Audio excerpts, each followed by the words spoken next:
Yo creo que hoy nada mejor que empezar nuestra sesión con la guerra en el mundo antiguo, el mundo egeo micénico y la Edad Oscura, de la mano de nuestro compañero José Antón, historiador. Gracias, José. Adelante. Bueno, pues lo primero, vamos a ver cómo... Lo primero es deciros las fuentes en las que yo he bebido. Bueno, por supuesto agradecer la invitación y acompañar un poco el seminario, la labor que realiza y el trabajo que realiza Jorge me parece magnífico. El periodo, evidentemente, mi voluntad tiene que ver con mi interés y mi atracción por el mundo antiguo, aunque no sea un experto, no sea un experto en lenguas clásicas, etcétera, etcétera, pero sí tengo un interés muy antiguo, ¿no? sobre estas cuestiones. Estas son las fuentes de las que que yo he manejado para esta intervención, las que veis, y luego las imágenes recreadas, que he utilizado varias, son de Peter Connolly, que es historiador, bueno, que era historiador, arqueólogo y un extraordinario dibujante. Muchas de las imágenes son de él. Es un clásico en José, espera un momento. ¿Has puesto algún papel encima del micro o del ordenador? Es que soy bajito ahora, no sé si es... ¿Soy bajito? No, no he puesto ningún... Ahora se te oye bien. Bueno, eso es que me tengo que acercar más. Muy bien. Bueno, es que mi ordenador es viejito. Bueno, pues lo que estaba diciendo era que Peter Connolly es una referencia a la divulgación histórica y arqueológica, y me he valido de él, aunque evidentemente los expertos y la investigación ha hecho que algunas de las recreaciones interpretativas de la arqueología que él ha hecho, pues se pudieran matizar. Yo voy a intentar avisar en qué se ha podido sobrepasar o le faltaba información a Peter Connolly, pero básicamente yo creo que sigue siendo muy útil, ¿no? Yo lo he utilizado mucho en clase. Y Johnny Sumait, bueno, es un dibujante experto también en divulgación histórico-arqueológica, y también lo he utilizado en algunas de las imágenes. Os he puesto así de entrada un marco cronológico en el que veis que hay digamos, una distribución temporal que no es muy habitual, pero que es la que se utiliza digamos, en el mundo académico. El Heládico medio abarcaría una parte importante, no total, del mundo minoico, y luego todo lo demás, que sería el Heládico tardío, hasta prácticamente la Edad del Hierro, está subdividido en periodos. No vamos a entrar en esas precisiones, pero sí que entendáis una cuestión, y es que la cronología en este periodo es muy sutil y es muy cambiante en función de los hallazgos arqueológicos y de las nuevas investigaciones. Y de ahí que se subdividan los periodos y que se intente ubicar hechos, acontecimientos, objetos, digamos, lo más precisamente posible.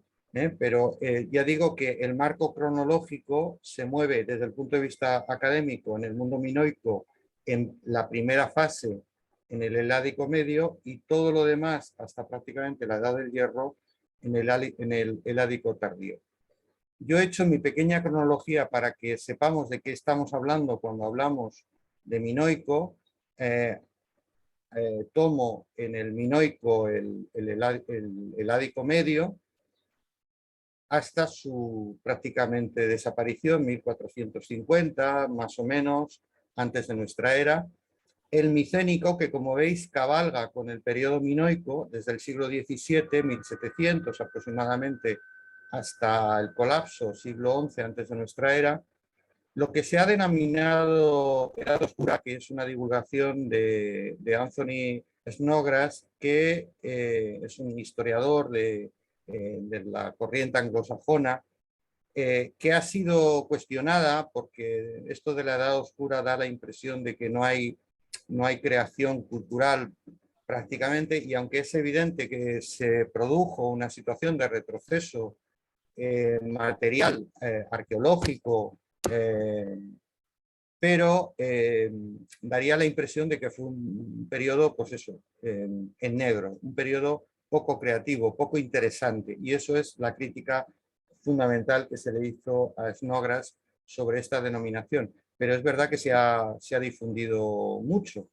En Edad Oscura, entre el siglo XII, que es el momento aproximado de los pueblos del mar, la segunda oleada de corrientes migratorias, etcétera, y el colapso del mundo micénico, el inicio del colapso del mundo micénico, hasta el siglo VIII, antes de nuestra era, que es propiamente el periodo de la Edad del Hierro, la Edad del Hierro temprano, en el mundo griego, en el que desaparecen las principales, las monarquías, he puesto principescas, porque de esto hay mucho debate si eran exactamente monarquías o no, y se comienza la primera gran oleada de colonización en Asia Menor, en antiguas zonas habitadas por micénicos. Estamos hablando de un periodo en el que hay una retracción del mundo micénico, y en esta nueva etapa parece que poblaciones del mundo griego retoman antiguas poblaciones en Asia Menor y en general en el Próximo Oriente. Y finalmente la Edad del Hierro temprana, que sería la primera etapa de la Edad del Hierro, que como veis no comienza estrictamente en el siglo VIII, sino que comienza a introducirse poco a poco en el Mediterráneo oriental, y en el que yo me voy a detener, porque en principio lo que hemos estado hablando un poco es que la fase arcaica y clásica del mundo griego desde el punto de vista militar lo vamos digamos, a dejar para otro momento. Por tanto, yo me quedaría en esa etapa de Edad del Hierro temprana, en torno al siglo VIII antes de nuestra era. Antes de avanzar, yo quisiera deciros que el otro día, hace un par de días, caminando por la Malvarrosa, me encontré a una persona conocida y le comenté, o me preguntó por nuevas actividades, y yo le comenté esta de la guerra en el mundo antiguo en Grecia, y él me contestó, sí, muy interesante, pero yo no quiero saber nada de guerras. Y claro, esto me hizo pensar que quizá es necesario darle de nuevo una vuelta a este concepto que tenemos de que hablar de la guerra, y estoy hablando desde el punto de vista de la violencia institucionalizada, no de la violencia privada o de la violencia dentro del entorno, digamos, doméstico, familiar, o de la violencia vinculada, pues, no sé, a un robo, no. La violencia institucionalizada, que es, en definitiva, la guerra. Este es un tema que es tan histórico y tan importante como, yo diría, como cualquier otro, no el más importante ni mucho menos. Hay una cierta tendencia a pensar que lo importante en historia es los acontecimientos, los hechos, los personajes y el arte, pero que la guerra es una cosa un poco desagradable, ¿no? Entonces hay que como que dejarla al margen. Y yo quisiera retrotraerme a una vieja conocida, a Ana Bastida, profesora de Ciencias Sociales en la Universidad de Valencia. Ana Bastida, que hace mucho ya publicó diversos trabajos en torno a la necesidad del estudio de la guerra. ¿Por qué? ¿Por qué es importante hablar de la guerra? Pues porque la guerra, como un fenómeno de violencia institucionalizada, la guerra es un reflejo, una parte de la realidad, un reflejo de la historia, y ayuda a poder entender, encuadrar y a veces explicar acontecimientos históricos, sociales, culturales, económicos de primera magnitud. La guerra ha sido un motor, un elemento fundamental, y lo sigue siendo, desgraciadamente, en el devenir de los seres humanos. Haced un esfuerzo imaginativo y pensad en qué sería el mundo, qué sería nuestra sociedad si no hubiera ejércitos, no hubiera fuerzas militarizadas, policías, etcétera, etcétera. ¿Cómo eso influiría en la sociedad? ¿Cómo eso cambiaría la sociedad desde todo punto de vista? O hacerlo al revés. Pensad cómo nos condiciona el hecho de que la violencia institucionalizada a través de los ejércitos, las policías, etcétera, condicionan nuestra vida cotidiana, condicionan la estructura social, el concepto de jerarquía, el concepto de poder, la legitimación del poder y, en definitiva, el devenir histórico. Entonces, estudiar la guerra es una herramienta fundamental para poder entender, explicar y, en su caso, prevenir el futuro de las sociedades humanas. Digo el mundo egeo y micénico en el imaginario porque cuando hablamos del mundo micénico, frecuentemente las personas que están un poquito más cercanas a esta etapa histórica, pues seguramente estén pensando en la guerra de Troya, y se me ocurría que bueno, tres buenos ejemplos, por lo menos que a mí personalmente me han gustado mucho y me han interesado mucho, y he trabajado en clase, especialmente los dos últimos, la serie de televisión Helena de Troya de Harrison del 2003 y la Troya de Peterson del 2004. Todo el mundo tiende a relacionar lo micénico o el mundo egeo en este periodo con grandes héroes, Aquiles, Ajax, Ulises, Odiseo, Príamo, Paris, héroes en batallas donde hay mucha gente peleando, amores y desamores, etcétera, ¿no? Es una cierta confusión de una cierta visión legendaria. Esta visión legendaria en nuestro imaginario del mundo micénico proviene de una corriente, o es reflejo de una corriente historiográfica que interpretó durante mucho tiempo, hasta Schliemann, que todos estos temas, es decir, el mundo egeo y el mundo micénico, y por supuesto el mundo minoico, eran fruto de la imaginación humana, eran fruto de la literatura y de la poesía de, en fin, Homero, Hesiodo, etc. Y junto a esta corriente que piensa en héroes pero legendarios, llenos de literatura, hay otra corriente historiográfica que ha planteado que puede haber algo de verdad, puede haber algo de interés histórico arqueológico en todo lo que tiene que ver con la guerra de Troya. Todo lo que vamos a ver no tiene que ver solo con la guerra de Troya, pero sí también con la guerra de Troya, porque es evidente que es un fenómeno importante, y porque en el mundo micénico, al cual se le atribuye, Homero le atribuye un poco el protagonismo de la acción de los aqueos contra el reino de Troya, pues tienen un papel importante, ¿no?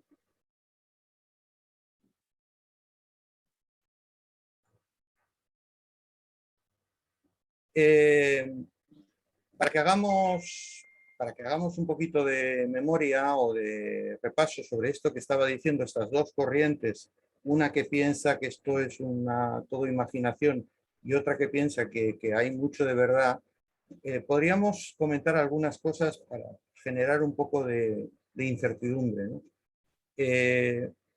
Cuando Homero dice fecha en torno al 1250 antes de nuestra era, la guerra de Troya, y otros autores antiguos posteriores a él, pero estamos hablando del siglo II antes de nuestra era y del siglo II de nuestra era aproximadamente, lo circunscriben al 1200, fijaros que esa fecha coincide con el colapso del mundo micénico y con la entrada de los pueblos del mar.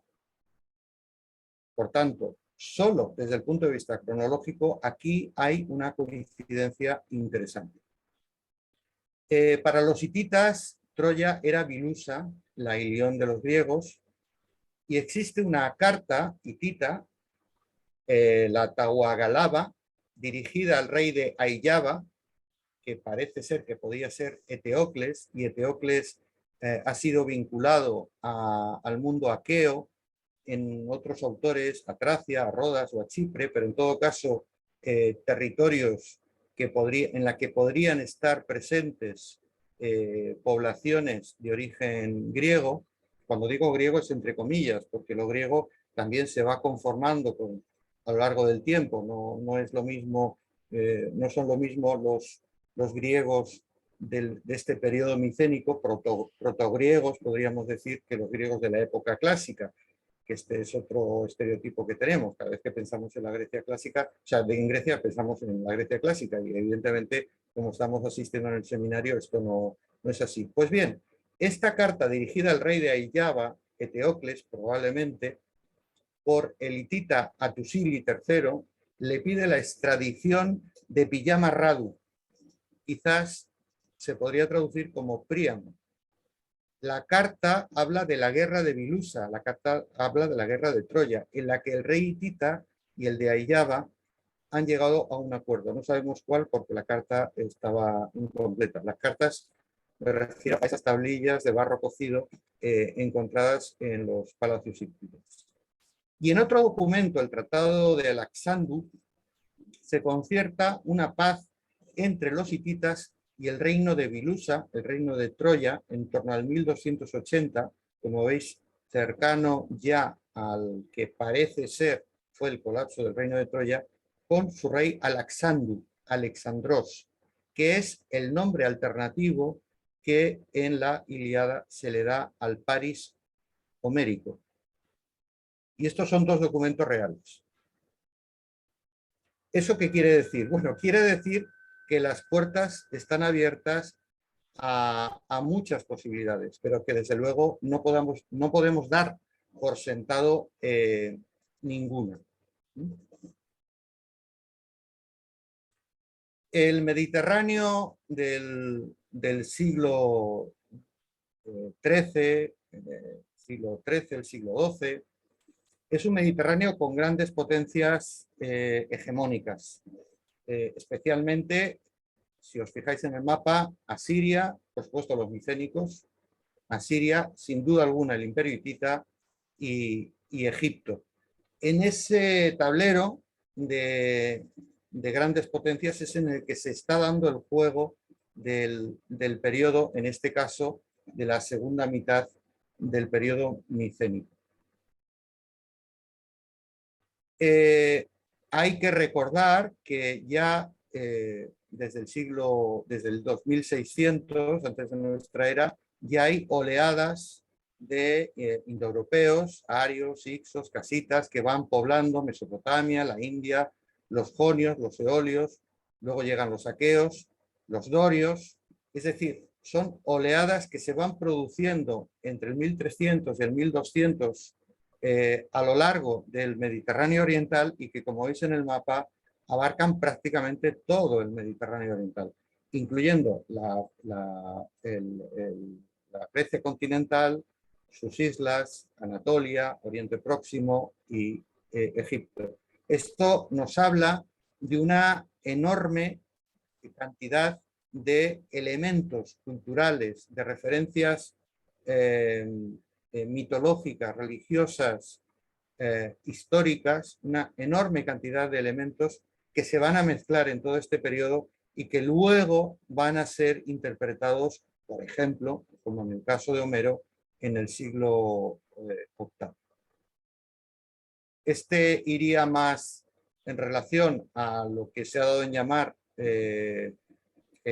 bueno, las últimas invasiones de los dorios, los tracios y los pueblos del mar, del cual ya se ha hablado en el seminario, y iría un poco en la línea de lo que estaba comentando, de confusión, de conflicto en la región y de un ambiente generalizado, por mucho de que había potencias muy consolidadas como era el reino hitita o el Egipto faraónico. Sin embargo, todo esto se va a convulsionar en todo este periodo de una manera realmente notable y que nos resulta difícil de poder hoy en día incluso valorar.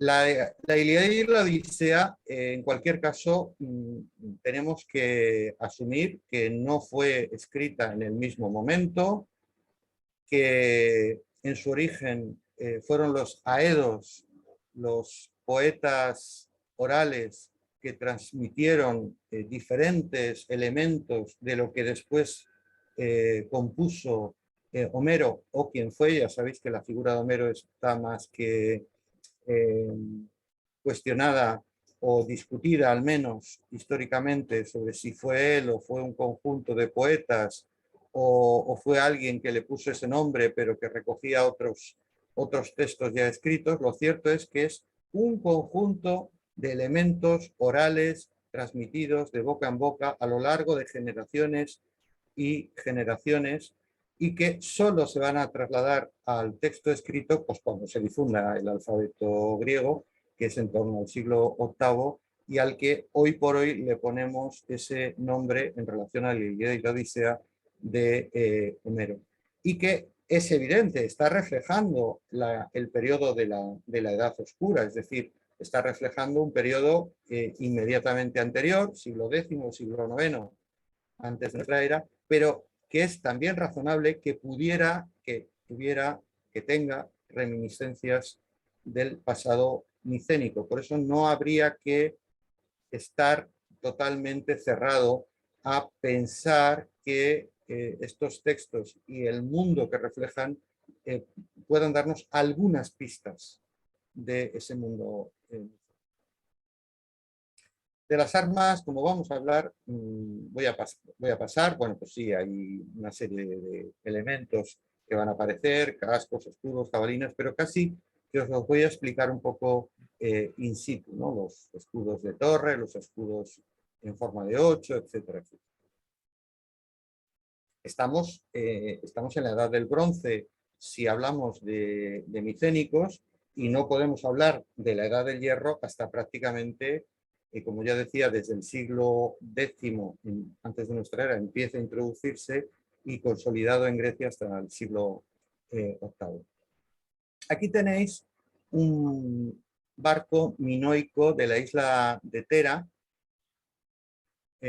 Sabéis que en torno al siglo XV, antes de nuestra era, se produce esa explosión que parece que genera un elemento provocador en la destrucción de la civilización minoica. Y os quiero mostrar, aquí os estoy mostrando, yo lo titulo como la guerra naval. Bueno, ¿cómo eran los barcos? ¿Todos los barcos eran para la guerra? No, evidentemente no. Este, por ejemplo, no parece que esté en una campaña militar, pero sí que es verdad que si os fijáis en esta pintura minoica, el barco tiene un espolón, está a vuestra izquierda en la pantalla, en la proa, y tiene una posición un poco extraña, porque si os fijáis, hay dos elementos que parecen un poco raros. Uno, que los remos no salen desde la borda, sino que se está remando como si fuera una piragua, ¿no? Una canoa, los remeros, los galeotes. Y dos, que la posición de todos los, bueno, no de todos, pero sí de una parte importante, la posición de los, especialmente los que dirigen la nave, están en la posición de, si os ha llamado la atención, están en la proa y no en la popa. La única explicación que yo personalmente le puedo dar, a falta de corroborarlo, es que está mostrando una escena de atraque, es decir, están atracando la nave. En esta época, las naves podían ser varadas en la arena de la playa y quizá están atracando la nave y por eso están en una operación que evidentemente no refleja una navegación a mar abierto. ¿Eran así los barcos de guerra? Bueno, no tenemos muchos datos iconográficos sobre el asunto. Al menos en este barco sí que estamos viendo el espolón. En el caso de estas decoraciones de cerámicas micénicas del siglo XIII al XI más o menos se ha datado, antes de nuestra era, se pueden ver algunas cosas. Por un lado se pueden ver las velas, se puede ver el timón de la época es un remo un poco más grande que va en la borda de la popa.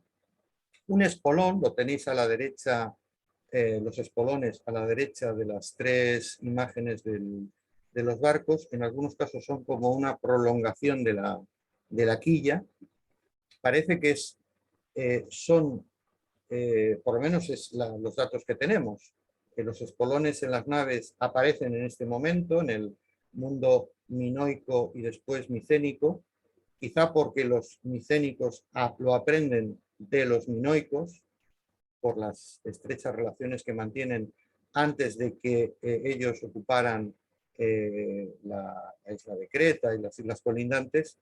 Y luego veis que hay unas plataformas elevadas a proa y popa. En el anterior lo veíamos a proa, pero las había a proa y popa. Este sí claramente se podría considerar un barco de guerra. Sobre todo porque el espolón, como sabéis, servía básicamente para una cosa, servía para embestir al enemigo. Es decir, en caso de, estando en mar abierto, en caso de necesidad, una forma de romper la nave enemiga era sencillamente golpearla con el espolón y este tipo de naves pues, podía sufrir una avería realmente importante. En esta imagen decorativa de esta crátera, lo que vemos, siglo IX al VIII antes de nuestra era, estamos por tanto cerca ya del final de todo este periodo, aparecen cosas curiosas. Por ejemplo, el pájaro que tenéis a la izquierda, que podría indicar estar cerca de la costa, o podría... o incluso sencillamente varado en la playa. Y luego podemos comprobar un personaje que parece que podría estar atado, podría ser un prisionero en el centro de la nave, y luego un grupo ya de guerreros con su casco, con su cimera, que pueden ser plumas o crines de animales en la cabeza, que están luchando con uno de los cascos, uno de los escudos característicos que vais a ver seguidamente. Las anclas, lo tenéis a la izquierda, estas anclas micénicas se han podido recuperar, veis que tienen algunos relieves, como es el caso de este pulpo. Los agujeros servían para meter las estacas y que sirvieran de retención cuando se echaban al fondo del mar. Recordáis en Homero la denominación de naves negras. Estas naves negras probablemente nos están hablando de la quilla de los barcos, que estaría embreada. Por tanto, esta brea encontrada en estado natural se extendería a lo largo del casco en la parte que estaría por debajo de la línea de flotación y que habría que impermeabilizar lo más posible. En la parte de arriba de la línea de flotación, evidentemente, es de imaginar, y en algunas decoraciones se indica que los colores eran muy, muy vivos y muy diversos, y con alusiones pues mitológicas en ocasiones. Luego tenéis, como es el caso de esta reconstrucción, aparece muy frecuentemente las aves, no en el sentido anterior que indicaba otra cosa porque estaba la popa, las aves en la proa como un elemento decorativo, quizá aludiendo a la velocidad de las naves, y es que las naves de esta época parece que básicamente las naves, lo que podríamos llamar galeras, barcos, no barcas, sino barcos, estaban divididas en dos tipos, naves más ligeras, más rápidas para exploración, para espiar también al enemigo, 20 remeros, no deja de ser una especie de barca grande, y los de 50 remos o remeros, que serían más pesados y que evidentemente serían más útiles para la guerra. Si alguien se pregunta si podía ir más de uno manejando un remo, evidentemente que sí. El único problema es que se le daría más impulso a la nave, pero la nave tendría más peso. En una operación militar, como por ejemplo una supuesta guerra de Troya, pues evidentemente no iría uno al remo, irían 1, 2 o 3 guerreros a los remos, porque se trataba también de cargar elementos militares dentro de la nave. Está atestiguado lo de que hubiera lazos de cuero para atar los remos, y luego respecto a las técnicas de navegación, las velas se utilizaban solo cuando el viento era favorable. Cuando no lo era, todavía no se había, probablemente no se había descubierto la forma de la navegación. Esto parece que es bastante más posterior, incluso en la Edad Media, navegar con el viento en contra. Esto no se ha descubierto, y entonces lo que se hacía era, cuando había viento favorable, se desplegaba la vela y se dejaba descansar a los remeros, y cuando no era así, pues había que darle algo. Y siguiendo hablando de la guerra naval, aquí tenemos este bajorrelieve de Medinet Abu, en Egipto, que muestra una escena de uno de los combates con los llamados pueblos del mar. Sabéis que un poco misteriosos, todavía está en disputa, en discusión, el origen de esos pueblos del mar. Sabemos que provienen del norte, desde el norte del mar Egeo, probablemente no solo por mar, sino también por tierra, pero lo cierto es que aparecen reflejados con barcos que nos suenan mucho. Barcos con cabezas de ave, con plataformas en la proa y en la popa, y algo que nos va a sonar a partir de ahora, que son espadas cortas y largas, seguramente de bronce, lógicamente, petos, hombreras, no sabemos el material, muy probablemente material orgánico, cuero, y los famosos cascos de plumas. Los cascos de plumas en realidad, con toda probabilidad, eran cascos hechos de tiras de cuero que se ponían hacia arriba y que iban cogidos a la frente por un aro de bronce, ¿no? Los escudos son redondos, con el asa central, serían del estilo del escudo argivo. Con todo esto, ¿qué quiero decir? Que este tipo de indumentaria militar no nos tiene por qué parecer tan extraño en relación a armamento utilizado en el mundo egeo y en el mundo micénico. Los micénicos son mercenarios. Tenemos testimonios en Egipto, en Avaris, en los que ya hay indicios de contratación de mercenarios, entre otras cosas, entre otros tipos de funciones, de gente que procede del mundo egeo. 1549 antes de nuestra era, entre el siglo XVII y el siglo XVI más o menos. En las tumbas del Círculo A en Micenas aparecen escudos en 8, que es este escudo,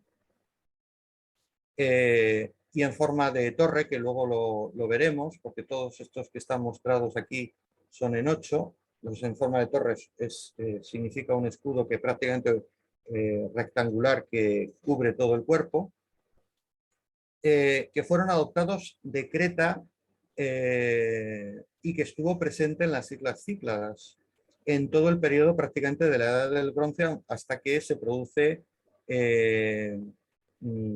digamos, el colapso. Por tanto, es posible que los príncipes micénicos, tanto los pseudorreyes, basileis, como estos caudillos, jefes militares y territoriales, aristoi, es posible que estos príncipes fueran mercenarios, como ocurre en el caso de Ávaris de Egipto, y a través de esta actividad de mercenariado y, por supuesto, de saqueo, de acciones piráticas, se enriquecieran y aprendieran de Creta el uso de este tipo de armamento. Es decir, hay una relación entre este tipo de escudos micénicos y los mismos escudos que anteriormente ya están en uso en Creta y en las islas Cícladas. El escudo este en 8 es el que se llama el dipilón, en términos más técnicos, y que después evolucionará en la época clásica. Ya lo veremos si hacemos la otra actividad de la etapa clásica en el modelo Beocio, que recuerda un poco a la forma de 8. Esta imagen está inspirada por el artista en una decoración de una terracota del Ágora de Atenas del siglo VIII, antes nuestro. Los cascos de colmillos son muy recurrentes, especialmente en la primera fase, en la primera etapa de la etapa micénica, porque están muy representados. Tenéis este de Espata, estamos hablando del siglo XIV, tenéis la placa de marfil, la representación del siglo XIV o XIII, antes de nuestra era, y tenéis la reconstrucción del Museo Arqueológico de Atenas, la reconstrucción pues, prácticamente completa. Estaban los colmillos y lo que hicieron fue recomponer el casco. Había una base textil, que normalmente era cuero, sobre el que se cosían los colmillos de jabalí. Bueno, pues estos cascos de colmillos micénicos aparecen literalmente descritos en el canto 10 de la Ilíada, cuando su datación es, como veis, muy anterior.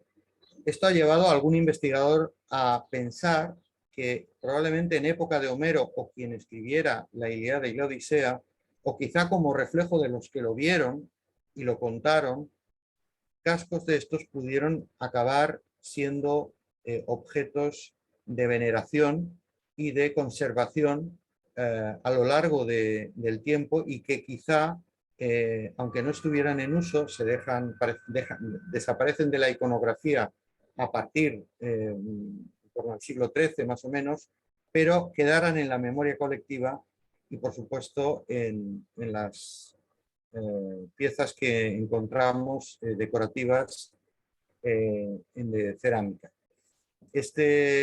Aquí tenéis dos ejemplos, uno del dipilón en los frescos de Micenas y otro la famosa daga o espada, daga porque sería una espada corta, de la caza del león, que como veis representa una antigüedad notable también, y que muestra con toda claridad estos escudos en torre y en 8, dipilón, junto con un arquero en la caza de los leones. Este tipo de armamento, insisto, tiene un precedente en el mundo minoico y egeo.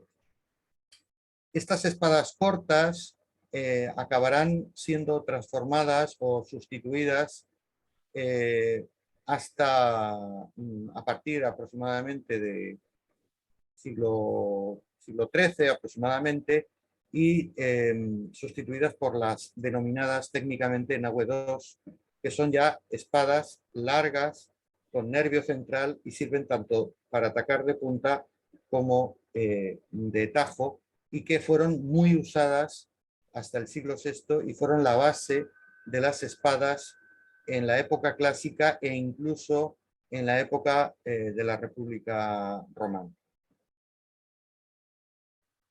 Y entramos en el mundo de las corazas. Aquí tenemos al pobre Odiseo, Ulises, herido en el combate, con una recreación de Peter Connolly, que intenta reflejar, como siempre hacía Peter Connolly, reflejar los descubrimientos arqueológicos en ese momento al uso.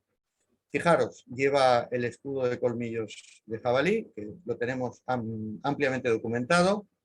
Tenemos corazas de bronce de la época micénica.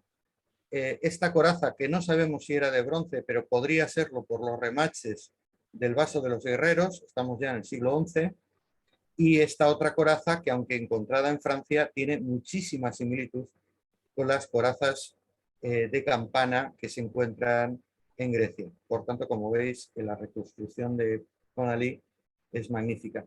Y luego tenemos restos de remaches de lo que pudieron ser corazas y que podrían certificar que el uso de este tipo de coraza, normalmente, ya digo, se les denomina de campana, estaban en uso, estuvieron en uso durante una buena parte de la etapa micénica y luego reproducidas en etapas bastante más tardías, como es el caso de los vasos de los guerreros.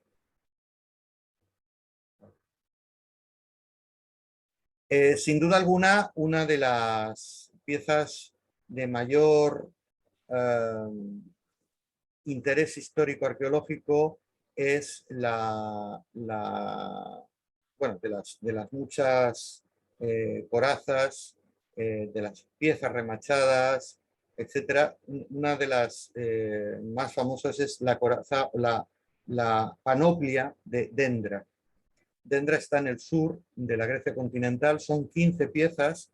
Esta es una reconstrucción a partir de las encontradas, pero las encontradas prácticamente son casi todas. Lo que pasa es que aquí han hecho una reconstrucción, digamos, para dar la imagen completa de lo que sería un guerrero del siglo XV antes de nuestra era. Estamos hablando, por tanto, del 1500, 1400 antes de nuestra era, y hemos datado la guerra de Troya anteriormente en torno al 1200 o incluso después, pues en 1230. Es decir, estamos hablando de armamento que ya se usaba en tiempos muy anteriores, en tiempos micénicos, pero quizá tienen un cierto eco en lo que aparece en la Ilíada y en la Odisea. El casco es un casco característico de 1300 del norte de Europa, pero que tiene homólogos en Grecia y tiene interés sobre todo porque este es un casco hecho en dos piezas que se unían, se fabricaban la pieza izquierda y la pieza derecha y se unían con un remache central. Esto lo que nos dice es que en el siglo XIII antes de nuestra era, tanto en Europa, en la Europa del bronce como en la Grecia del bronce, ya se hacían cascos en serie. Es decir, que la producción de un elemento tan importante en una panoplia como los cascos ya se hacían en serie, y eso implica fraguas, una inversión muy impotente, un suministro de minerales regular, etcétera, etcétera. Este es un casco ya hecho en serie que se popularizó mucho. Y por último, el último tipo de corazas o de petos, en este caso, serían las de escamas. Estas son escamas. Las escamas se cosían a una especie de túnica textil, normalmente cuero, se cosían a esa túnica y era la que el guerrero se ponía, le permitía una mayor movilidad, etc. Si alguien me pregunta o piensa cómo era posible que una coraza de estas características como la de Dendra pudiera ser llevada por un guerrero, hay que decir dos cosas. Una, que claramente es una coraza que pertenece a un aristoi, pertenece a un caudillo, pertenece a un jefe de linaje, que este jefe de linaje con mucha probabilidad acudía al campo de batalla en un carro de guerra, ya los veremos ahora después, iba en un carro de guerra, por tanto no tenía que caminar como la tropa hacia el campo de batalla, que se bajaba del carro para combatir en duelo singular con algún otro oponente de su categoría, no con cualquiera, y que acabada el combate tenía dos opciones: o había vencido o se retiraba corriendo. No corriendo con los pies, corriendo, subiéndose de nuevo al carro y saliendo del campo de batalla en dirección contraria.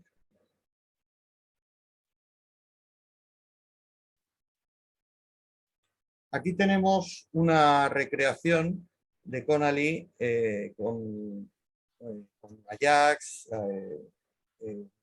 Bueno, la idea es Ajax y Odiseo salvando a Aquiles cuando es herido en el tobillo, en el tendón, ¿no? En la zona del tobillo.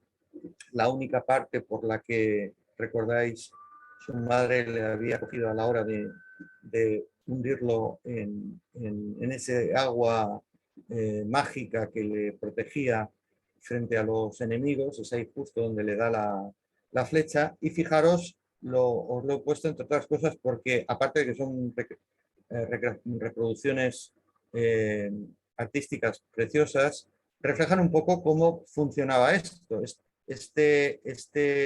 Ajax combate con un escudo de torre y va equipado con una coraza del estilo de Dendra. Y bueno, según en el texto de la Ilíada le tira una piedra. Tirar piedras no era una cosa poco habitual, era muy habitual, debió ser muy habitual como arma de guerra. Tirar piedras pequeñas, los honderos, y tirar piedras muy grandes, los que pudieran hacerlo. En el caso de su oponente, como veis, lleva una coraza de láminas, ¿no? Casco de jabalí, de dientes de jabalí.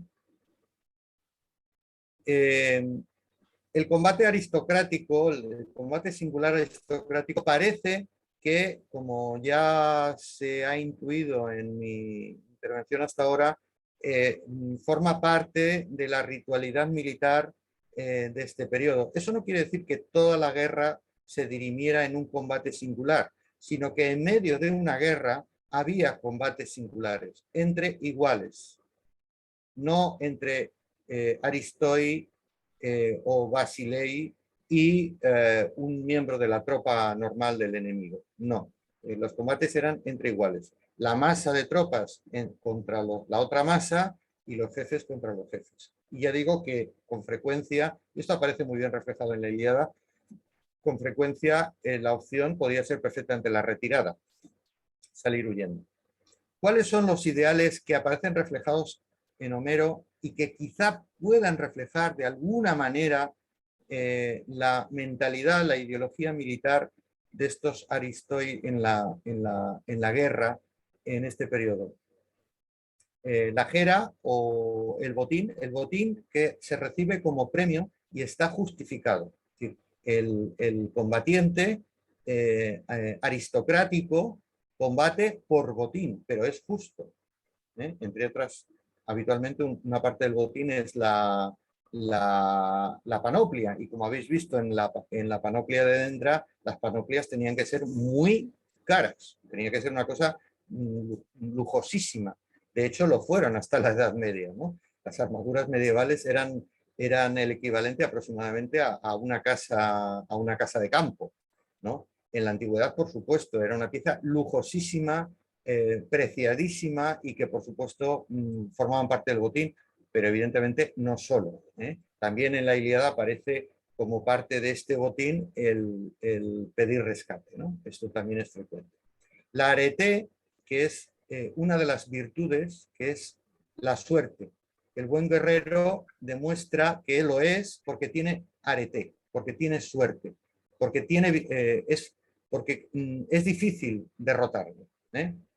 El kudos o la consecución de la gloria. Tras la victoria, lo que se pretende es esa especie de gloria divina, de gloria barnizada por la mirada de los dioses. El kleos o el prestigio o fama, la fama conseguida, hablarán de ti.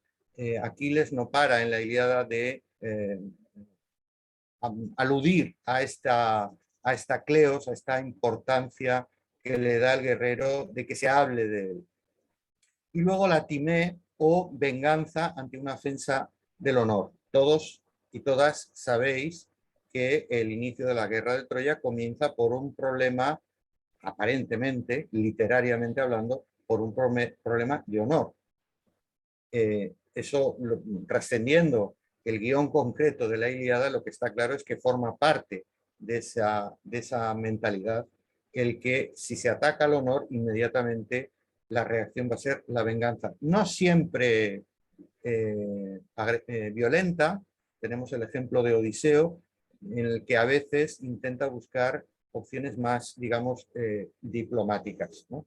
Menelao y París, que se salva solamente porque interviene Afrodita.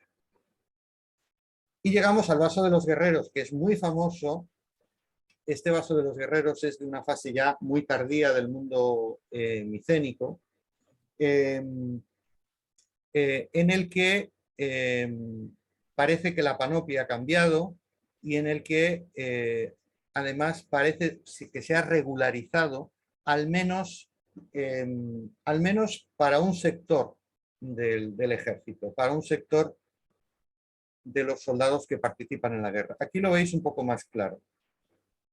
Tenéis una representación de un soldado del vaso de los guerreros, tenéis algunas representaciones de los pueblos del mar, los cascos con cuernos, este también, los cascos con cuernos, el dios Ingot de Encomi, de población micénica, también con cuernos, unos cuernos encontrados en Dendra, y la estatua de Ugarit, que también es un casco con cuernos, la reconstrucción de este infante del vaso de los guerreros. De lo que nos habla es, primero, de un cierto cambio de la panoplia. Estamos hablando en torno ya al siglo XII, siglo XI, antes de nuestra era, de un declive de la civilización micénica, de un cambio en el tipo de escudos, los veis de media luna, en este caso escudos con mimbre, con madera y cubiertos con piel de animal. Y sabemos por las pinturas, por la decoración, que son soldados regulares porque además llevan la bolsa con las vituallas. Esto no lo llevaría jamás un Aristoi, no lo llevaría un Basileus, no lo llevaría un jefe, un caudillo, lo lleva un soldado de infantería regular. Por tanto, hay una homogeneización de al menos un sector del ejército, quizá el sector del ejército que está asociado al palacio, que está asociado al caudillo, es decir, una especie de guardia personal, quizás son esos a los que se les proporciona, el propio palacio les proporciona el equipo y lo homogeneiza, y también un cierto cambio en la estética. Las grebas, que aparecen también siempre en estas decoraciones en este periodo, también probablemente serían de cuero, ya no metálicas, y también más fáciles de fabricar. Tened en cuenta que los equipos anteriores que hemos visto, al menos para los caudillos, son carísimos. Por tanto, si lo que se quiere es tener más tropa y más profesionalizada, tenemos que proporcionarles también equipos más baratos. Y entramos en el mundo de las fortificaciones, de las ciudadelas. Aquí es una reconstrucción de Troya a partir de lo encontrado por Schliemann. Schliemann creyó encontrar en la primera excavación la primera Troya. En realidad hay 9 superpuestas. La Troya que coincide temporalmente con la supuesta destrucción de la Troya homérica estaría entre la sexta y la séptimo nivel de Troya, y aquí hay un intento de reconstrucción de la torre, de la Porta Estea y de la torre sur, la Porta Estea, que estaría en esta zona, a partir también de representaciones hititas de fortificaciones de la época, para que os hagáis una idea del aspecto de la famosa Troya de la guerra de Homero. Aquí tenéis a Micenas, estamos hablando del siglo XIII en este caso. Micenas no es fortificada en la primera época, es decir, en torno al siglo XV, siglo XIV. Hay un proceso de construcción y de fortificación importante que luego se va a retomar posteriormente, especialmente porque se observa que desde el siglo XIV, XV hasta el siglo XIII, a partir del siglo XIII, aparecen trabajos para llevar agua dentro de las murallas. Y eso es un indicativo de que tanto Micenas como las otras ciudades micénicas, Tirinto o en fin, Aspis, Midea, estaban temiendo ataques. Estamos en el siglo XIII, los movimientos de población, ya hemos dicho, se están produciendo a lo largo del siglo XIII y sobre todo en el siglo XII.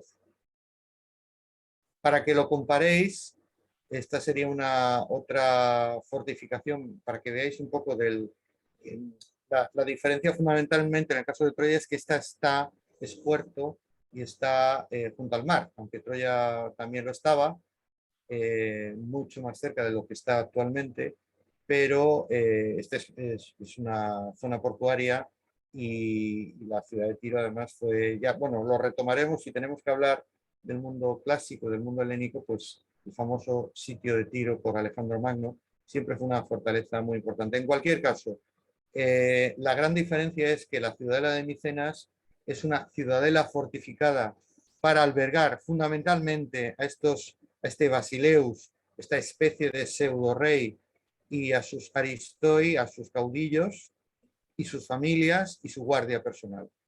Pero no es una ciudad para albergar una gran cantidad de población. La diferencia con Tiro es que esta ciudad sí que lo es, ¿no? Los asedios. Bueno, aunque este grabado sea del siglo VII, es un cuenco bueno, es la reconstrucción en dibujo del grabado en el cuenco de plata fenicio. Lo que sí que nos muestra es, en primer lugar, la técnica del asalto por escalas. En segundo lugar, que los soldados de infantería van armados a la griega, y es un cuenco de plata fenicio. Y en tercer lugar, que entre los defensores también hay griegos. En definitiva, aunque sea posterior a la etapa que estamos comentando, esto me remite a la importancia del mercenariado, al uso de mercenarios griegos prácticamente en todo el Mediterráneo oriental por prácticamente todos los reinos y pueblos que los habitaban, y dándose perfectamente la posibilidad de que unidades de origen egeo, griego, pudieran estar combatiendo en un lado y en el otro de la línea de batalla. Las escenas que son recurrentes en la Ilíada, en la que, como esta, Patroclo intenta escalar los muros de Troya, es posible, lo cita Homero, entre otras cosas por la forma de construcción de las murallas de la época. Es decir, son murallas que Peter Connolly reconstruye a partir de las evidencias arqueológicas. Un basamento de piedra, en muchas ocasiones no muy bien labrada, como es el caso de las fortalezas micénicas, sobre la que no sería muy difícil poder escalar, y encima del basamento de piedra una construcción en adobe, lo veis aquí, en adobe, luego está encalado, pero en adobe encima de la piedra. No está tan claro que en época micénica hubiera almenas, aunque es verdad que en el caso de las reconstrucciones hititas sí que aparecen en alguna pequeña figuración, alguna pieza de arcilla, aparecen torres como la que hemos visto anteriormente con almenas, pero no está muy claro que esto fuera así en el mundo micénico. Y en este asedio asirio, lo que me interesa resaltar es técnicas de asedio que debieron ser habituales durante gran parte, desde luego a lo largo de la Edad Oscura, por tanto, entre el siglo XII y el siglo VIII antes de nuestra era, y probablemente, al menos en algunos de sus aspectos, en épocas anteriores en el mundo micénico. Me explico, no tenemos constancia de escenas de asedio en el mundo minoico y egeo, entre otras cosas porque en el mundo minoico, como ya se ha dicho en el seminario, las ciudades no estaban amuralladas. Solo va a haber algunas fortificaciones cuando ya aparezcan los micénicos con posterioridad. Quizá para aquellos pueblos en los primeros tiempos, es decir, hacia el 1700, hacia el 1500, hacia el 1400 antes de nuestra era, que es cuando comienzan a fortificarse las ciudades micénicas, hasta ese momento no era imprescindible fortificar las ciudades y las islas, al menos las islas del Egeo, les era suficiente su insularidad. Sin embargo, a partir de un momento determinado, sí que sabemos, 1400, 1300, que se empiezan a amurallar y que todas las ciudades micénicas y probablemente las ciudades del entorno, y por supuesto lo tenemos testimoniado, aunque con algunas cronologías posteriores, en Oriente Próximo, en Oriente Medio. ¿Qué me interesa resaltar del asedio asirio? En primer lugar, utilizo porque los asirios eran probablemente el pueblo más avanzado en técnicas de asedio de toda la época de la antigüedad. Hasta prácticamente Alejandro Magno no serán igualados o superados por este tipo de artilugios y de técnicas utilizadas. Quiero resaltar los trabajos de Zapa, es decir, poder excavar túneles en la base de los muros para que se derrumbaran, el trabajo de rampas hechas de tierra para subirlas a un nivel cercano al de las almenas o el nivel superior de los muros, el batir de las almenas por los arqueros. Batir las almenas aseguraba que se retiraban los defensores y se podía hacer ese trabajo de zapa o de la construcción de estas rampas. Y luego la acción de esta máquina ariete que tenéis aquí, con ruedas, que mediante una catapulta golpean los muros hasta derrumbarlos. Si recordáis, si los muros están hechos de zócalo de piedra, pero en la parte superior están hechos de adobe, de ladrillos de adobe, no sería muy extraño imaginar que el derrumbe de al menos una parte de los muros fuera bastante posible. Y por último, para generar también un poquito de duda, se ha debatido mucho sobre qué significa el caballo de Troya. Y quizá uno de los significados que se le ha querido dar es que ese caballo de Troya, o los caballos de Troya, o los llamados caballos de Troya en aquella edad oscura y quizá anteriormente en época micénica, no eran más que máquinas como esta asiria. De esta escena de Tirinto, siento que se vea de dónde la he sacado, pero no la he encontrado de otra manera. De esta escena de Tirinto, siglo XIV, XIII antes de nuestra era, un jinete. Y es que lo que quería resaltar es si se usaban caballos. Es evidente que sí, que en el mundo micénico y egeo se usaban caballos, que había equitación, que había jinetes y que con toda probabilidad estos jinetes No sabemos si pudieron participar como caballería, pero con toda seguridad pudieron participar, en el caso de la guerra, como mensajeros y exploradores. E incluso el uso de perros, aunque se ha dado el significado de una escena de caza, también podría, como ocurrirá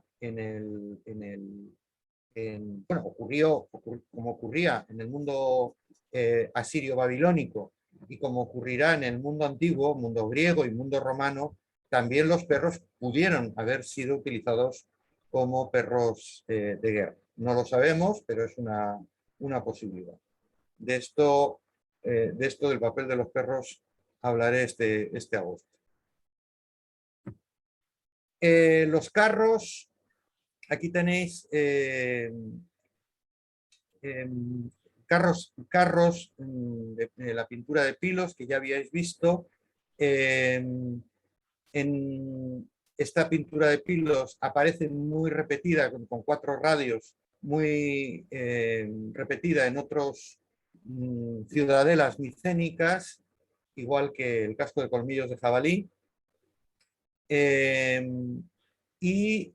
Quisiera comentar sobre el tema de la belicosidad o no de los cretenses. Esto también es una polémica.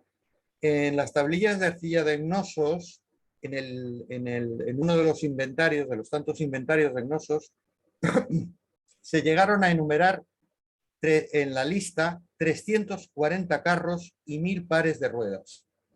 Si veis la proporción entre ruedas y carros, resulta bastante improbable que esta cantidad de carros y ruedas de sustitución se tuvieran en el Palacio de Cnosos solo, o bien para pasearse, o bien para trasladar mensajeros. Es decir, da la sensación de que también pudieron haber sido usados para la guerra. Y hay que recordar que en el siglo XIII, antes de nuestra era, se produce la batalla de Kadesh. Las batallas de carros formaban parte de la realidad militar de la época. En Kadesh combatieron en torno a 6.000 carros de ambos contendientes. Sabéis que fue una batalla indecisa en la que Egipto y los hititas y sus aliados pues acabaron un poco en tablas, y los textos que hemos encontrado tanto en Egipto como entre los hititas pues hablan de victoria, cada uno hablan de su victoria, pero que probablemente no sirvió de mucho. Lo cierto es que una batalla con 6.000 carros nos dice que en el mundo mediterráneo oriental los carros de guerra formaban parte del uso habitual. He dicho anteriormente que en el mundo micénico probablemente los carros servían para trasladar a los aristoi o a los caudillos con toda seguridad, sobre todo si estamos pensando en el tipo de armamento que podían llevar estos personajes, y que no se usaran para una carga. Pero no es descartable que en la última fase micénica y posmicénica los carros ya empezaran a ser usados como estaban siendo usados en todo el Mediterráneo. Recordad de todas maneras que los carros tenían también un papel fundamental de enlace entre grupos de ejército, de información, etc. Aquí tenéis uno de los papeles. Bueno, aprovechando la Ilíada, Néstor y Diomedes persiguen a Héctor hasta que Zeus hace caer un rayo ante ellos, que es el hostigamiento. El carro, un carro de 4 radios, con armaduras de escamas y con armaduras de tipo dendra y escudo argivo con asa central, podían hostigar al enemigo, es decir, podían perseguirlo, podían amedrentarlo, o podían sencillamente llevar efectivamente a los jefes para combatir contra los otros jefes. También tenían un papel, sin duda alguna, ceremonial.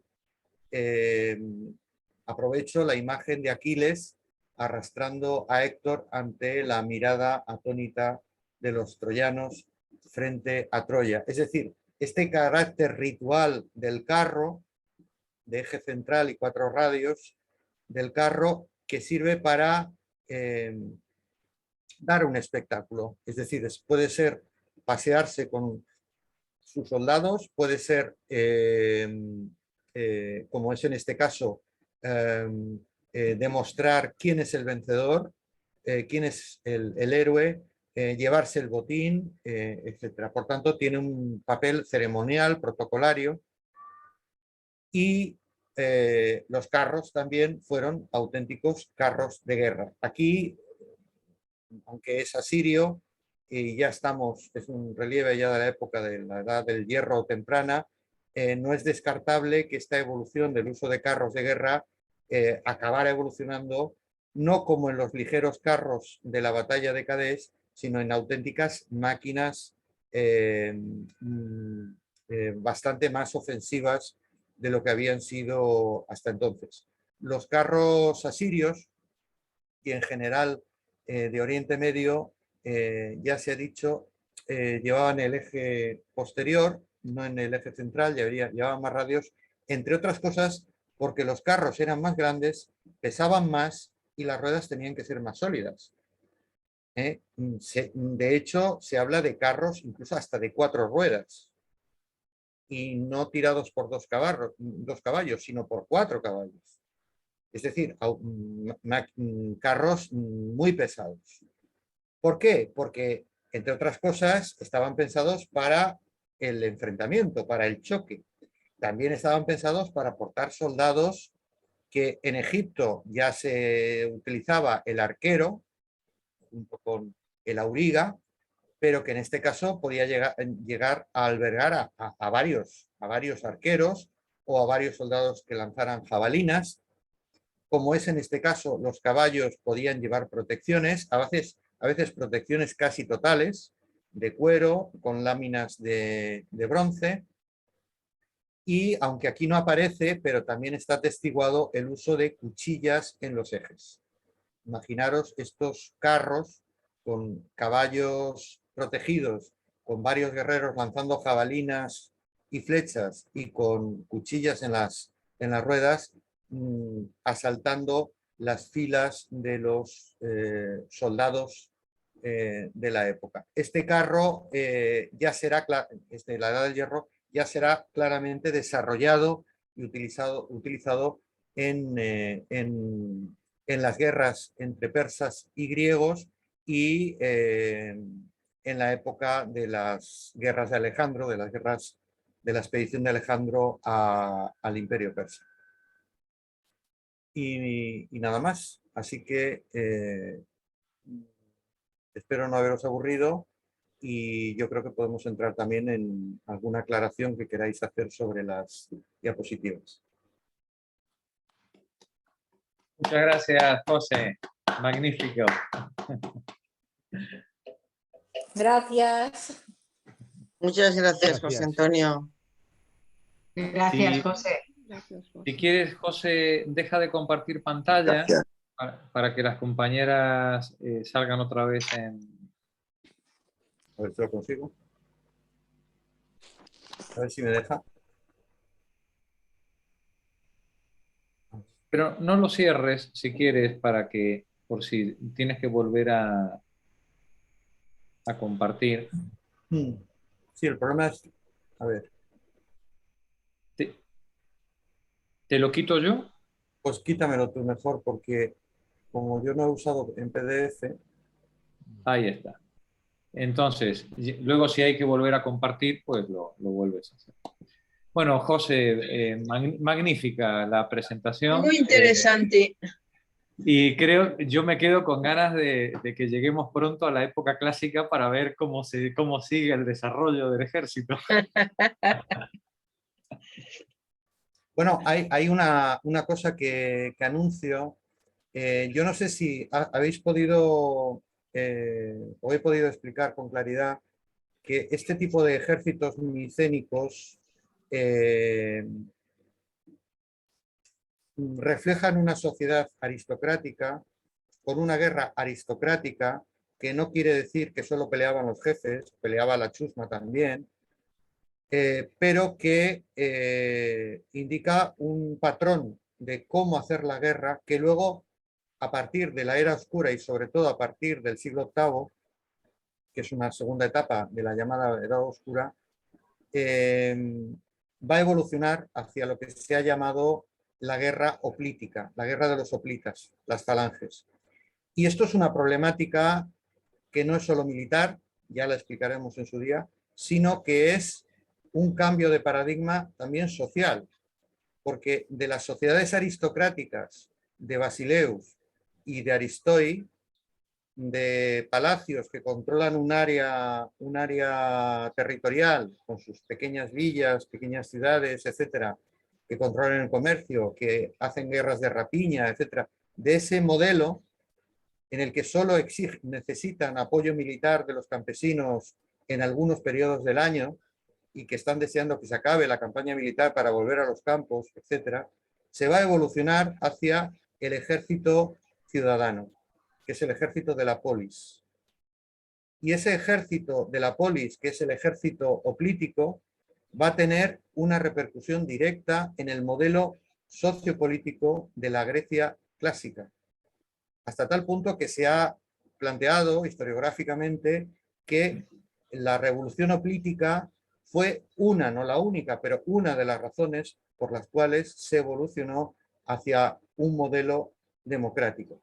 Evidentemente pasando por las tiranías, de eso ya se hablará, pero desde luego llegando a las democracias. ¿Por qué? Básicamente porque se necesitaban más soldados y esos soldados ya no podían ser ni el número de soldados de la época aristocrática, ni eran mercenarios, eran ciudadanos que pagándose su equipo de hoplita tenían, y de hecho hay revueltas, se pueden explicar revueltas en la Grecia clásica en este sentido, exigen los mismos derechos dentro de la polis porque están defendiendo en plano de igualdad al mismo nivel que cualquiera, por muy rico que pueda ser, están defendiendo a la polis. Por tanto, lo militar aquí tiene una repercusión sociopolítica muy importante. Dicho de otra manera, se podría decir que la democracia griega llegó a través de los militares. tuvo un antecedente importante, no el único, en la reforma militar que se produce en la era oscura y sobre todo a partir del siglo VIII. Por eso digo que lo de las armas tiene su interés, pero la repercusión que tiene lo militar en como he dicho al principio, en la sociedad, en la cultura, en la legitimación de la política y de los políticos, también es muy importante. José, permíteme que haga un comentario. Decía Marie antes, decía, han sido los militares. Yo lo diría de otra manera, Marie. Las guerras persas pusieron de manifiesto la importancia del ciudadano común, del sujeto de a pie, ¿no? Y frente a la idea de la guerra aristocrática y de la guerra de los profesionales, resulta que cuando te llegan 100.000 persas a la frontera de tu territorio, pues eso no se arregla con unos cuantos carros de guerra y unos cuantos aristócratas en lucha singular, ¿no? Sino que tiene que salir el pueblo en su conjunto a combatir y a defender. Piensa que en la tumba de Esquilo, por ejemplo, cuando estos grandes griegos solían escribir sus propios epitafios, ¿no? Sí, hasta ese extremo llegaba el pundonor. El ego, ¿no? Sí, esta memoria que en la sociedad clásica todo el mundo quiere, en una época en la que no se tiene fe en otra vida, ¿no? En la que no se piensa que hay una vida después de la muerte, bueno, pues la vida que viene después es la memoria de los que siguen detrás tuyo, ¿no? Que te van a recordar. Y Esquilo quería que se le recordara como un soldado, no como un poeta. Sócrates, su mayor orgullo era el de ser un soldado, no el de ser el filósofo, ¿no? que ha llegado a nosotros, ¿no? Es decir, ahí vemos cómo bueno, de los espartanos ya hablaremos, esos son harina de otro costal, ¿no? Es decir, Pero, digamos, en este tipo de sociedad clásica, ya posterior a la aristocrática, cuando entremos en la historia propiamente dicho, en el siglo VI, en el siglo V, el ciudadano común, el pequeño comerciante, el pequeño campesino, va a reclamar sus derechos como igual, sus derechos políticos como un igual, frente a los grandes terratenientes, a los aristócratas, a la gente con más pretensiones. ¿Por qué? Porque ellos participan en los esfuerzos y en los riesgos y ponen la vida al servicio de la polis igual que cualquier otro. Y eso, como bien indicaba José, va a tener una enorme repercusión en el concepto del ciudadano y de la organización política para los siglos posteriores. Pero fijaos que esto que vemos en Grecia de forma primitiva es el mismo resultado que luego vamos a ver en Roma y es el mismo resultado que hemos visto en la Primera Guerra Mundial o el resultado que hemos visto en la Segunda Guerra Mundial con respecto, por ejemplo, a las tropas racializadas. En la Primera Guerra Mundial las mujeres demostraron, ¿no? Es decir, que podían llevar el país en las fábricas y en todos sitios, sí. Más que demostrarlo, se lo demostraron a ellas mismas, ¿no? Es decir, de pronto ellas toman conciencia de que, oye... De que sí que pueden. Resulta claro que yo llevo la administración y llevo una fábrica y hago exactamente lo mismo que puede hacer cualquier tío, ¿no? Es decir, y en la Segunda Guerra Mundial, las tropas racializadas, los negros, las colonias africanas, las colonias de los países árabes, las colonias los magrebíes.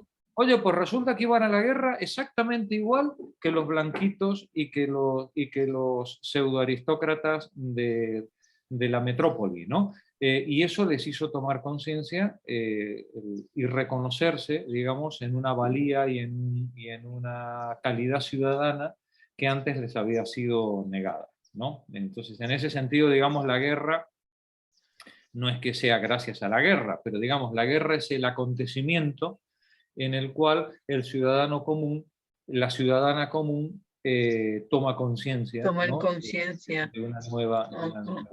de un nuevo mundo, ¿no? Que aparece a partir de ese momento. Disculpa, José, que haya hecho la intervención. Está muy bien. No, que es muy interesante lo que has dicho. Bueno, oye, José, ¿te puedo hacer una pregunta? Claro, dime. En esta época existía esclavitud y en el caso de que existiera, ¿cómo jugaba en el ejército? ¿Qué papel jugaba? En el ejército. Los esclavos. No, el esclavo acudía a la campaña militar. Tendríamos que hablar de qué tipo de actividad militar, porque si es una actividad de piratería, de rapiña, de campaña rápida, estamos hablando en realidad de bandas de guerreros que van a la ciudadela de al lado a saquear las vacas y las ovejas que tienen y poco más. Entonces, muy poco épico lo que estás contando. En campaña de esas características van soldados enrolados y normalmente guardias personales de los aristócratas. En campañas de mayor calado se recurre al campesinado, como he dicho antes, y se recurre a personas que no tenían ningún tipo de patrimonio, que no se podían costear ningún tipo de armamento y que se utilizaban lo que podríamos llamar la logística del ejército. Es decir, eran los que acarreaban, los que llevaban equipos, los que hacían de comer, los que transportaban y en su caso los que salvaban, los que sacaban del campo de batalla, porque literalmente era sacarlos a un herido y mucho más si era un jefe. Ya veremos cómo ya entrados en la Edad Oscura, más cercanos ya al siglo VIII, incluso aparece una figura que aparece muy representada en la cerámica, que es el acompañante del hoplita. Y el acompañante del hoplita, el hoplita va a caballo, su acompañante también va a caballo, y cuando va a hacer, llega al campo de batalla, el otro se queda en retaguardia por si tiene que sacarlo de ahí, ¿sabes? O sea que estaba... Como un escudero. Escudero, exactamente, sería una especie de escudero. Los esclavos, con toda seguridad, estaban en ese plano.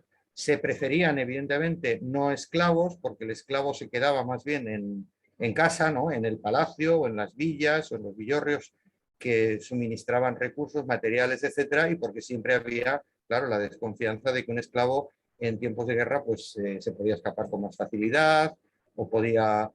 Pero con toda seguridad también tuvieron que... Ahora, estarían en ese plano de logística. Los esclavos, por ejemplo, los remeros de los barcos micénicos que os he puesto, con toda seguridad no eran esclavos, en contra de lo que dice el cine. Eran guerreros. Eran barcos lo suficientemente pequeños, ¿os recordáis? 20, 50 remos, aun en el caso hipotético de que pusiéramos a 2 por cada remero, estamos hablando de... Entonces, esas 50, 100 personas se necesitan para el combate, por tanto, esos eran soldados o guerreros que iban a la campaña, remaban y luego además combatían, no eran esclavos. Esclavo era básicamente un objeto de trabajo. Si podemos, en las semanas siguientes, leeremos algo de Finlay, del mundo de Odiseo, donde él nos cuenta que en esta época, en las campañas militares, normalmente a los hombres se los mataba a todos. Quienes eran sometidos a la esclavitud eran las mujeres y los niños, que eran llevados a palacio para ser utilizados pues, como mano de obra doméstica o mano de obra en los campos o lo que sea. Digamos, la esclavitud no era un sistema, no era un modo de producción como va a ser luego. A gran escala, ¿no? No, porque no había recursos materiales para poder sostener una población sometida, ¿no? de esa manera. Una cosa era someter un pueblo a tributo, que era lo usual, ¿no? Es decir, yo someto a una población entera a tributo y si no paga el tributo voy, le pego una paliza y le incendio todas las casas. Y otra cosa es arrancarles de su sitio para llevarles a un lugar esclavizado, porque eso implicaba pues, una infraestructura y una logística y una violencia institucional para mantener esa esclavitud que no formaba parte del marco de la época, ¿no? Es decir, la época no Además estaba... había que alimentarlos, cuidarlos. Claro, entonces lo que sí se hacía... Lo que sí se hacía, y lo vemos en la Ilíada, y lo vemos muy bien reflejado en la Ilíada, ¿no? O luego, por ejemplo, Virgilio cuando nos cuenta la Eneida, ¿no? Lo que sí se ve con mucha claridad es cómo se mata a los combatientes, ¿no? Se ejecuta a todos los combatientes para no dejar enemigos detrás, pero las mujeres y los niños son, salvo que sean los niños de un cabecilla, y entonces ese también es eliminado para evitar revueltas en el futuro, ¿no? Pero si son niños o niñas normales, bueno, pues son llevados en régimen de una esclavitud que tampoco se puede llamar esclavitud, una servidumbre, digamos, un régimen de servidumbre domiciliaria en el que prestan trabajo doméstico y asistencia dentro del palacio. Esto lo describe, está muy bien descrito tanto en la Ilíada como en la Odisea. Ya luego veremos las estructuras sociales de esta época, cómo estaban organizados, digamos, los terratenientes con respecto a los pequeños tenedores de tierra y cómo se organizaban la sociedad política y cómo, aparte de estos terratenientes y pequeños propietarios que serían, digamos, los libres, ¿no? Los hombres libres, porque recordemos que las mujeres siempre están sometidas a dependencia de sus hombres, de sus familias, de los varones de su familia. Hay luego una población flotante de jornaleros, que son una escala social subalterna. Hay unos esclavos y hay unos, llamémosle artesanos, o pequeños trabajadores libres que funcionan como, digamos hoy, como autónomos, diríamos, ¿no? Sí, son los autónomos de la época. Vale, otra pregunta. No, pero un momentito, Amalio. ¿Quién es el último de la escala social? Esto es lo que me interesa deciros. ¿Quién es el último de la escala social? El esclavo no lo es. El último de la escala social es el jornalero. Esto es lo impresionante de la sociedad homérica. ¿Por qué? Porque el esclavo está asimilado a la familia, está asimilado dentro de la organización, del terrateniente o del pater, ¿no? de la familia extensa. Mientras que el asalariado, el jornalero, no tiene referencia familiar. Fijaos que en la escala social es mucho más insultante decirle a una persona de la época jornalero que siervo o esclavo, ¿no? Disculpa, Mario, que te interrumpí. No, Sí. bueno, otra pregunta que le quiero hacer a José Antonio. Vamos a ver. Yo quizá tenga una visión muy distorsionada por la novela histórica, por las películas, pues la grandiosidad y todo esto. Yo me imagino que no me estoy refiriendo a una expedición de rapiña, sino a un asedio de una ciudad amurallada. Para eso se requiere una cantidad de recursos muy, muy grande. Y porque, claro, asediar una ciudad no se asedia con 4 o 5, con 2 barcos, sino que se requiere eso, y sobre todo si los sitiados no se rinden y prolongan el asedio pues un montón de tiempo, ¿no? Eso es una devoración de recursos muy, muy grande. Entonces, no sé si esa figura está muy sobredimensionada por la contaminación de la literatura y la contaminación del cine, o la cosa era más reducida a pequeños, yo qué sé, acontecimientos y después ellos lo han magnificado. Bueno, los asedios podían tener dos objetivos. Uno, objetivos principales. Uno, tomar la ciudadela, la fortaleza, y el otro era tener encerrados a los defensores dentro de la fortaleza, mientras que el ejército invasor rapiñea, consigue botín en los alrededores. Es decir, no siempre el objetivo principal era la toma de la fortaleza. Luego, en segundo lugar, para las técnicas de asedio que yo he mencionado, no tenemos la seguridad del uso de las mismas técnicas a lo largo de todo el periodo, claro, pero habéis visto que es un periodo muy, muy extenso. Todo el periodo minoico y el periodo micénico son periodos, por eso os presentaba la cronología del principio con el ádico, están subdivididos en apartados, entre otras cosas porque es un periodo tan largo donde ocurren muchas cosas y se van transformando y se van modificando incluso técnicas militares y armamentos, como habéis visto con lo de los cascos de colmillo, los cascos de cuernos, etcétera, etcétera. Entonces, en los asedios no se hacían en general pensando en asedios en los que fueran a durar mucho tiempo. El mito de la Ilíada, de una guerra de 10 años, quizá lo que quiere reflejar es que los asedios o los ataques durante algunas semanas a una fortaleza eran recurrentes, es decir, ocurrían periódicamente, pero no es que el ejército que estaba asediando estuviera allí todo el tiempo. Lo que quizás reflejan esos 10 años de la guerra de Troya es que Troya fue, y de eso sí lo sabemos por los restos arqueológicos obtenidos en los diferentes estratos, Troya sí fue en época micénica luego no, fue un villorrio en época clásica, pero fue una ciudad muy importante. Entonces, que recibiera ataques periódicos, sistemáticos, de los pueblos de alrededor del Egeo, entre ellos los micénicos, pues es perfectamente posible. Pero no se puede pensar en un asedio muy prolongado porque, como tú dices, eso tiene un costo altísimo. Ahora bien, insisto, si se podía tomar la ciudad porque había interés en ocuparla, conquistarla, destruirla, porque era un enemigo muy preocupante, etcétera, normalmente se intentaba tomar al asalto. Es decir, aquello se tenía que dilucidar en cuestión de semanas. Si no, no. Y la otra opción era encierro a los defensores dentro de la fortaleza y yo, mientras tanto, me dedico a saquear la comarca o el país, que eso también lo hacía. Luego recogía el botín y se marchaba.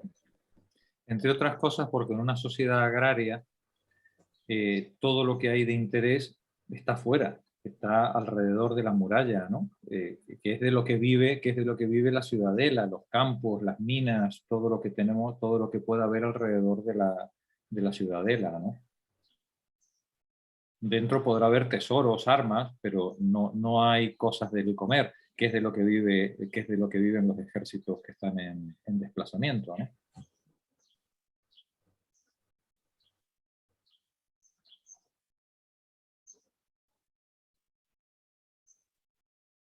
José, ¿y cómo evoluciona la marina, la flota a lo largo de estos 5 siglos? Porque fabricar barcos de guerra o fabricar barcos en general implica una enorme infraestructura y una enorme capacidad económica, ¿no? Que solamente se puede hacer de forma colectiva. Cuando el mundo micénico se hunde y se desparraman los pueblos griegos por el Egeo, fundando nuevas ciudades y tratando de sobrevivir como pueden al principio en una enorme indigencia,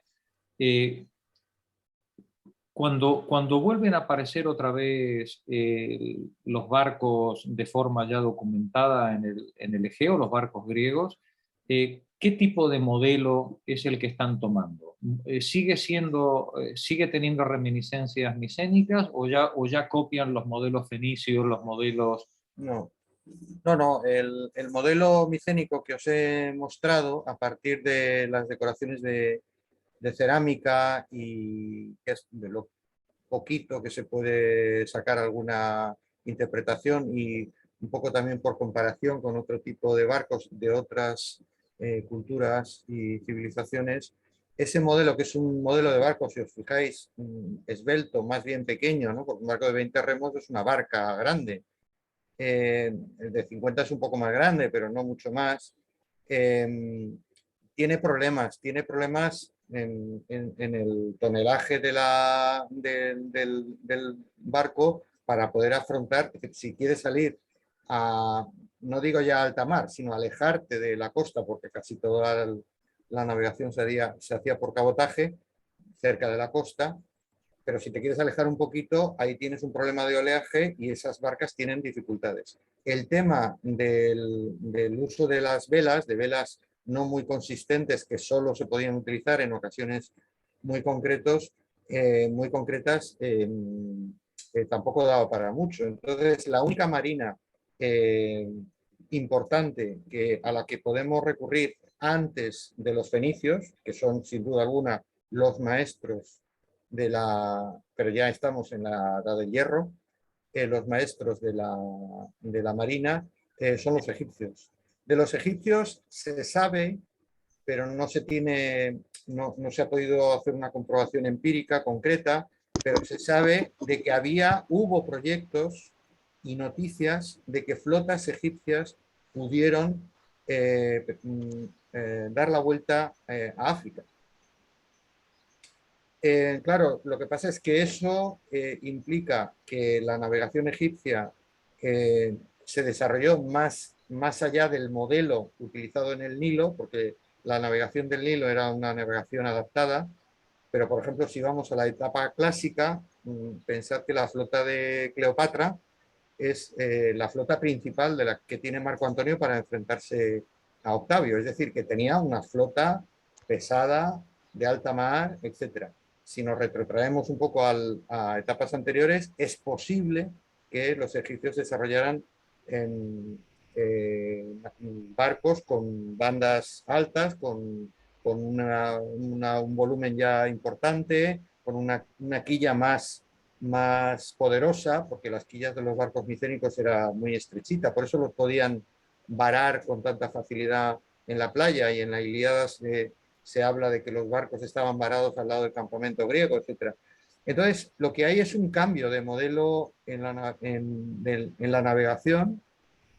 Es cuando se hacen a partir del siglo XII, es decir, en la época de los pueblos del mar, siglo XI, siglo X, se hacen ya expediciones que llegan a Italia, que llegan a la península ibérica, Entonces, ese tipo de navegaciones ya no se pueden hacer en ese tipo de barcos. Esos barcos están pensados, en todo caso, para el mar Egeo, para el mar Jónico, para llegar a Creta, para llegar a la costa de Oriente Próximo, pero no mucho más. Ir de islita en islita y poco más. Sí, sí, sí, claro. La circunnavegación de África, según Herodoto, que es quien la describe en los documentos egipcios, a través de los documentos egipcios, se haría, la haría Necao allí por el siglo VII o siglo VIII, en los inicios, digamos, de la época arcaica griega, ¿no? Y todo parecería indicar que los egipcios utilizaron navegantes fenicios. Fue una subcontrata, digamos, ¿no? No sé si recordáis que la anécdota divertida era que Herodoto decía que eso era mentira. Claramente era una mentira, porque los navegantes, los textos egipcios decían que el sol declinaba hacia el sur, y eso, como todo el mundo sabe, eso es imposible, ¿vale? ¿No? Claro, tuvimos que llegar a Colón, para darnos cuenta de que de que lo que decían los egipcios era verdad, efectivamente, que cuando cruzas el Ecuador, el sol no declina a mediodía hacia el norte, sino que declina hacia el sur, y esa era la extraordinaria prueba de la veracidad del hecho, ¿no? Pero bueno, en todo caso, Herodoto contaba que que había sido una expedición subcontratada a los fenicios, ¿no? de la época. No obstante, los egipcios efectivamente tenían una flota importante, entre otras cosas porque todo su suministro de madera lo traían del Líbano. Del Líbano. Líbano, de más de 600 kilómetros de distancia, ¿no? En navegación marítima, ¿no? Claro. Otra pregunta. Vamos a ver. Si el mercenario, me imagino que se le pagaba con el botín, ¿no? Vale. A las tropas, digamos, del pueblo se les pagaba con una promesa de participar en la ciudadanía de la polis, ¿no? Entonces, ¿cómo se metía en vereda al mercenario, puesto que digamos, el interés del mercenario era solamente económico? ¿Con una dosis de violencia por parte de los dirigentes para mantenernos en raya, o lo dosificaban para como fuerza de choque y después iban los otros, o cómo? Bueno, esto que comentas del derecho a la ciudadanía, el derecho a la participación política en la polis, claro, esto, que es la politeia, esto ya es el final de la época arcaica y el inicio de la época clásica. Es decir, es esta revolución política de la que estábamos hablando antes, pero que va a venir después. En la época micénica y en general en el mundo egeo, la provisión de los mercenarios era, efectivamente, como tú has dicho, era básicamente el botín, entre otras cosas porque no hay circulación tampoco en moneda. Lo que se consigue es básicamente bienes materiales, metales a veces en estado puro, metales preciosos, objetos, armas que tenían muchísimo valor. Por eso las armas perduran tanto tiempo. Nadie le tiene que sorprender que un casco de colmillos de jabalí estén en la memoria de la gente durante centenares y a veces miles de años, centenares, porque eran objetos de culto, y mucho más armaduras como la que hemos visto de Dendra. Es botín. Ni siquiera la supervivencia de la tropa en una expedición pirática o en una acción de mercenariado estaba totalmente asegurada. Es decir, cuando tú ibas tampoco sabías de qué ibas a comer, por lo cual el mercenario se buscaba también la vida para comer. Es decir, robaba, probablemente se dedicaba a robar, mientras que ejercía de mercenario para una posible contratación. Ya veremos cómo ya en la época oscura ya hay expediciones griegas de un cierto nivel, sobre todo procedentes de Asia Menor, de Lidia, a Egipto, ofreciéndose como tropas mercenarias. Pero ya digo que en época micénica y egea las expediciones de saqueo, etcétera, implicaban que prácticamente vivías al día y lo que te llevabas era lo que podías robar en esa expedición y poco más. La gente que va, que no tiene, la gente que está vinculada al linaje, al palacio, al basileus, al aristoi, al personaje, al caudillo, la gente que pertenece a la casa, como decía Jorge, desde los jefes, desde la guardia personal, que es muy probable, el vaso de los guerreros, que es muy probable que existiera, sobre todo a partir del siglo XII-XI, que esa gente evidentemente sí recibía alguna forma de pago en especie, pero la gente de que pertenecía a la casa tendría que ir a la expedición sí o sí, es decir, los que no tenían nada, pero estaban vinculados a la casa en esa especie de servidumbre, esos no iban a recibir nada, tenían que ir porque formaban parte de la casa, porque formaban parte del palacio. Por tanto, el que cobraba en forma de botín sería el jefe, su guardia personal y los mercenarios que acudieran contratados para poder también vivir del botín. Fijaros que en la Ilíada frecuentemente hay diálogos en los que los jefes discuten sobre el reparto del botín. Es una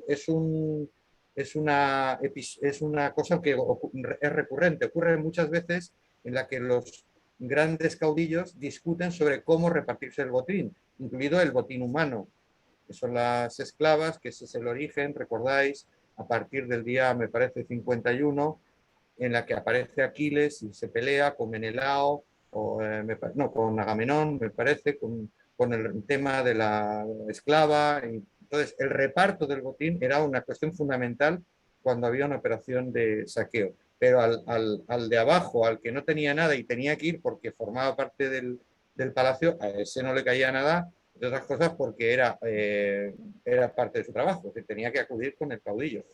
Le cae porque le cae porque le cae a su linaje, a la familia a la que pertenece. Pero sí, es para comer. Claro, claro. Sí. Bueno, compañeras, ya veis cómo son las cosas de la guerra. Hemos dedicado una sesión espléndida a este asunto.